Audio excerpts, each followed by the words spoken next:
Esse é mais um corte da minha live ERC ao vivo, que acontece toda quarta-feira às 20 horas. E para assistir a live completa e ter acesso a mais conteúdo original, assine ERC+. O Francisco diz: olha, eu quero uma igreja pobre para os pobres. O João 23 tinha dito que a igreja quer ser de todos, mas ela quer ser principalmente a igreja dos pobres. Isso é João 23. Aí vem o Francisco e diz: eu quero uma igreja pobre para os pobres. E ele dá passos nessa direção. Ele recusa todos os ornamentos dos papas, ele recusa morar no palácio apostólico, nos apartamentos e aposentos papais, ele recusa as vestimentas, ele só veste branco. Ele não veste aquela pompa e circunstância, né? Por exemplo, uma das coisas mais emblemáticas é que ele usa o sapato preto dele de couro que ele usava quando era arcebispo em Buenos Aires. Ele não usa o famoso sapato vermelho que o Bento XVI usava e que diziam que era um sapato, inclusive, Prada. O Francisco não, ele continua usando o sapato dele, basicão, que ele sempre usou. E ele mora na casa de Santa Marta, ele não mora lá no palácio. Então, ele faz esses movimentos. Eu tenho um amigo que acompanhou a vinda do Francisco ao Brasil e disse que foi uma correria no clero brasileiro, porque todo mundo tinha as joias e os ornamentos, as joias, né? Tudo de ouro. E o Francisco tinha tudo de prata. E aí não ficava bem o clero brasileiro ostentando ouro e o Papa prata. Então tiveram que correr atrás de utensílios e ornamentos de prata. Não sei se procede, mas eu acredito até que procede sim, essa informação. Então, quando o Francisco diz: olha, eu quero uma igreja pobre para o pobre, ele faz o caminho da, da vida coerente com a sua proposta. Eu quero ser uma igreja pobre para o pobre. Então, ele, como Papa, fez esse caminho daí. Ele ele ressignifica a maneira como a igreja trata a teologia da libertação. Inclusive, ele é o primeiro papa latino, né? Latino do sul-americano, e, ele conviveu com a teologia da libertação na década de 60, 70, 80, na Argentina, aqui na América do Sul, né? Então, quando ele é papa, por exemplo, ele canoniza Oscar Romero. Oscar Romero, que foi arcebispo em El Salvador e que foi assassinado enquanto rezava uma missa. Oscar Romero. É, e o Francisco, ele canoniza Oscar Romero como um mártir, né, que foi morto por ódio à fé. Mas não era um ódio à fé, simplesmente era uma fé comprometida com a causa do pobre em El Salvador. E o Francisco, quando canoniza, ele diz claramente de que lado da história ele está. Por exemplo, o Papa Francisco, ele se aproxima, eu não sei se a palavra certa seria reconcilia como igreja, a igreja se reconcilia com John Sobrino, com Gustavo Gutierrez, com os próprios teólogos da libertação. Gustavo Gutierrez foi considerado o pai, ou um dos pais da teologia da libertação, e o Francisco escreve para ele, quando ele está completando 90 anos de idade, dizendo: olha, continue com o seu trabalho, que é útil, que é necessário, que é imprescindível à vida da igreja e à sua militância no mundo. Quer dizer, então ele deixa claro de que lado ele está. Francisco faz posicionamentos e pronunciamentos éticos, políticos muito contundentes. Ele critica a ação de Israel em Gaza, ele critica a Rússia, a ação da Rússia na Ucrânia, ele critica a política de rejeição da Europa aos refugiados que chegam. A primeira viagem que o Francisco faz é para Lampedusa, a ilha italiana que os refugiados tentam chegar na Europa por Lampedusa. Ele vai para Lampedusa, é a primeira viagem que ele faz. Então ele vai deixando muito claro de que lado ele está. Então ele tem posicionamentos políticos, de ética política, né? Porque o evangelho é político. Por que o evangelho é político? Porque é ético. E tem coisas no mundo que uma representação religiosa, como o Papa, não pode ficar calado. Por exemplo, há uma celeuma muito grande a respeito de qual foi o posicionamento dos papas e do Papa e da Igreja Católica e do Vaticano durante o período do Holocausto. O silêncio da Igreja no nazismo alemão. Então, não vamos nos meter em política? Não, então vamos deixar acontecer essa barbárie? Então, o Francisco ele se posicionou nessas questões. E ele se posicionou também na dimensão da ética pastoral. É ele quem começa de cara com um combate à pedofilia, tolerância zero. Ele combate os escândalos financeiros do Vaticano. Ele faz substituições de clérigos que ocupavam cargos de autoridade, de poder dentro do Vaticano, então é tolerância zero. Ele vai para uma ética pastoral. É ele quem combate, por exemplo, não sei se eu posso usar essa palavra combater, mas é ele quem abre a porta da igreja para os casais em segundo matrimônio, que oferece a comunhão, né? Lembra que o matrimônio é um sacramento, o divórcio, então, não pode.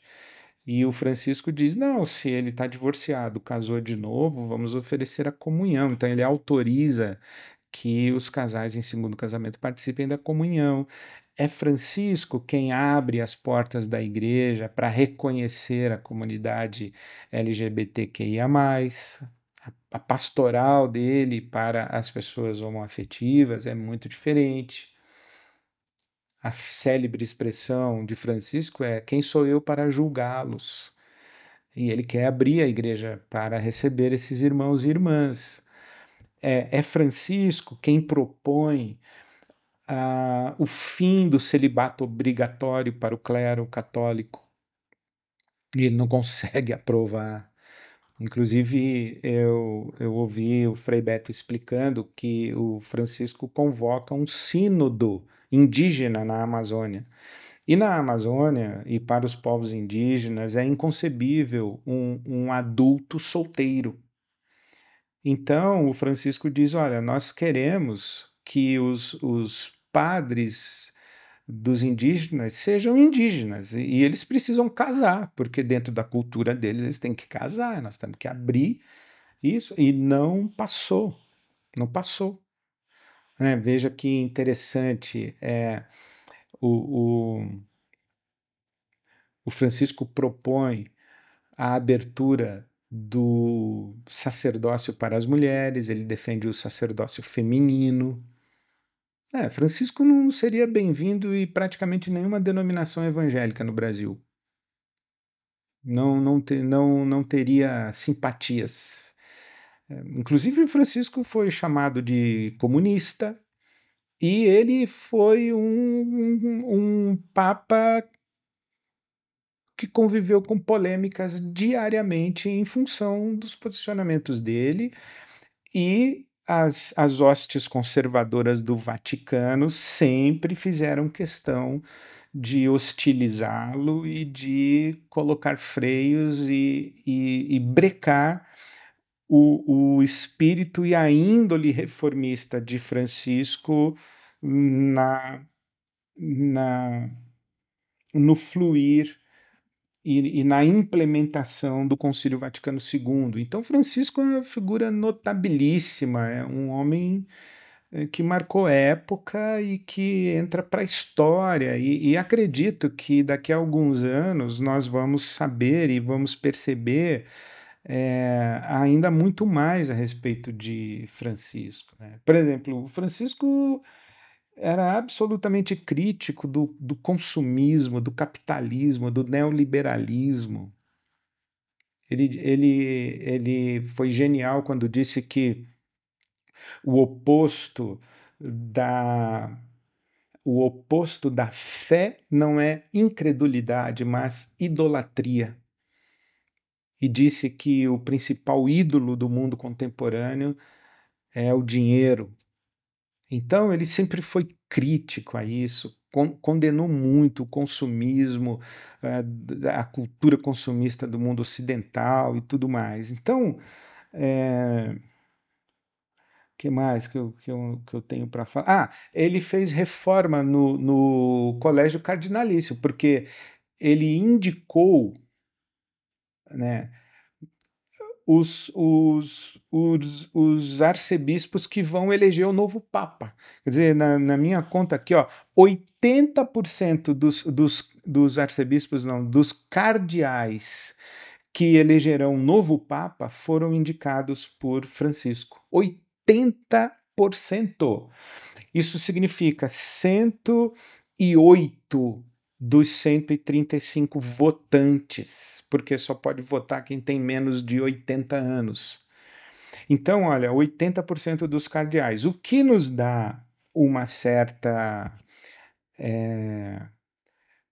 confiança e esperança de que o novo Papa vai seguir os rumos de Francisco. É muito provável. E eu espero que sim mesmo.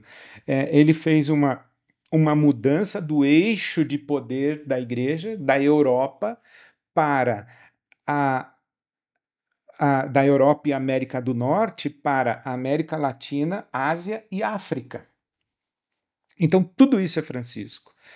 Então, eu pensando aqui no Francisco, eu lembrei do rei Acabe falando com Elias, o profeta. Quando Elias, o profeta, chega diante do rei Acabe, e Acabe diz assim: És tu o perturbador de Israel? E Elias, o profeta, diz: Não sou eu quem perturba Israel, é você, com a sua idolatria e com a sua promiscuidade. E eu acredito que sim, os conservadores diriam a Francisco: Você é um perturbador, você não nos dá trégua. E ele diria: Não sou eu quem perturba a igreja, mas vocês perturbam a igreja com o conservadorismo fundamentalista de vocês, excludente, indiferente à pobreza no mundo, mais ocupados com seus dogmas e com seus rigores morais do que com a fome.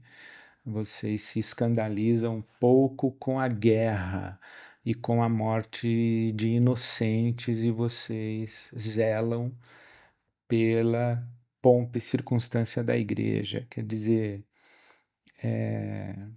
com certeza, Francisco está na galeria dos heróis da fé, onde estiveram os profetas de Israel, onde estiveram os apóstolos e os santos mártires da igreja cristã. O mundo perde a figura cristã simbólica mais notável do mundo contemporâneo, né? E eu peço a Deus e acredito que todo mundo que tem fé e que tem o hábito da oração e da reza deve dobrar os joelhos e pedir que Deus levante um outro Francisco, ou levante um Papa que dê continuidade ao legado de Francisco. Isto é, uma referência do Evangelho de Jesus Cristo que aponte na direção da solidariedade, da generosidade, da fraternidade, da justiça e da paz. É a minha oração.